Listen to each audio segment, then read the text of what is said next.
Bom, agora a gente muda de assunto e comenta a reação do advogado de Eduardo Talhaferro, o Eduardo Kuntz, que se surpreendeu com a rapidez do ministro Alexandre de Moraes em analisar um pedido da defesa.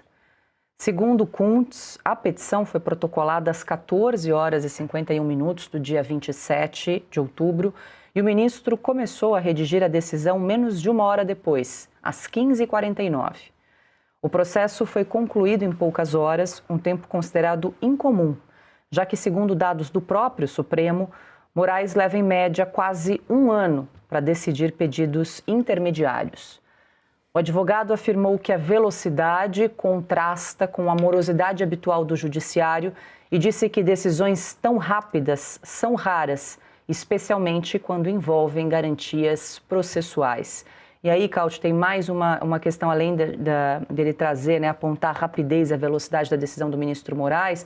O advogado tinha pedido para realizar a sustentação oral presencialmente no julgamento da denúncia da PGR contra Eduardo Talhaferro, mas o ministro Moraes, então, negou o pedido e manteve o julgamento no plenário virtual, que aí remotamente cada ministro deposita lá o seu voto, você não acompanha as discussões e nem o advogado sabe se o ministro assistiu à sustentação oral por vídeo. Ou seja, o princípio de processo criminal público, ou seja, que todo mundo pode ver e a população, a opinião pública pode entender se de fato está ocorrendo segundo os critérios legais, isso não vai acontecer no caso do Talhaferro. Teremos um processo ilegal, que basicamente será quase sigiloso, ou pelo menos muito mais discreto daquilo que deveria ser. Por quê? Porque o Moraes não quer passar vergonha. Moraes não quer ser colocado frente aos abusos que ele cometeu e que Talhaferro denunciou, aos excessos que estão demonstrados nas mensagens que Talhaferro publicou e que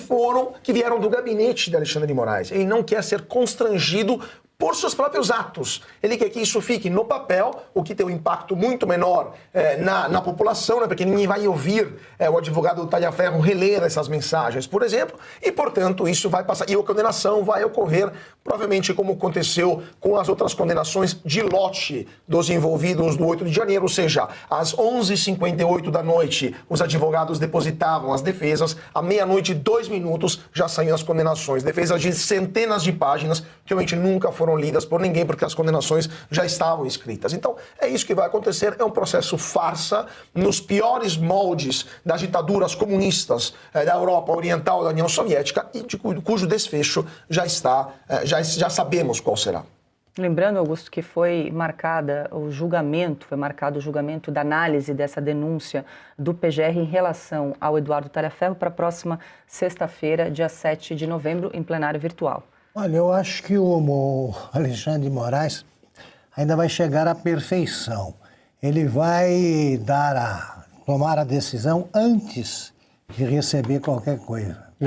Eles já não assistem, não acompanham as alegações finais que representam o grande momento, da defesa. Você aprende em filme de tribunal.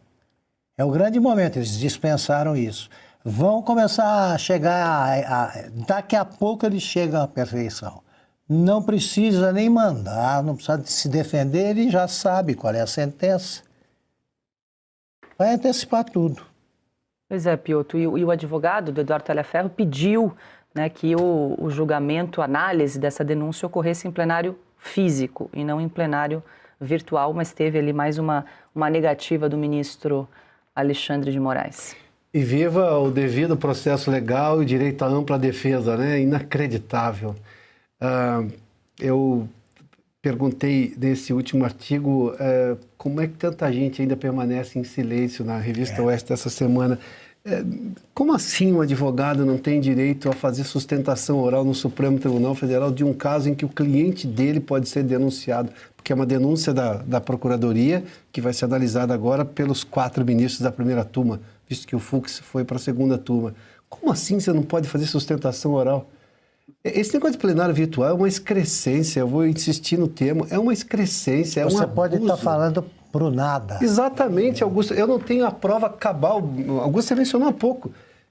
Eu tenho garantia de que o ministro assistiu na íntegra. Porque a lógica de um tribunal é essa. Eu tenho, imagina lá essas cenas de cinema que você vê que não são diferentes da realidade, né? Você tem lá o tribunal do júri, o juiz, o promotor, os advogados de defesa, o público assistindo, todo mundo está vendo aquilo. Porque a menos que você tape os ouvidos, mas e os olhos também, você não vai ver nem ouvir, mas então você não precisa ir lá.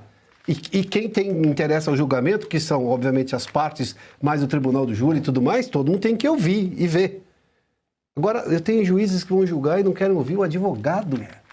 Não tem debate com o advogado.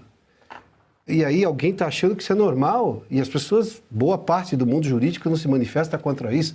A OAB existe ainda no Brasil? A OAB também não falou nada disso. Acho que julgamento virtual é julgamento. Não tem nada de julgamento nisso, não tem nada devido ao processo legal e muito menos acesso à ampla defesa. São garantias, tá? Garantias constitucionais.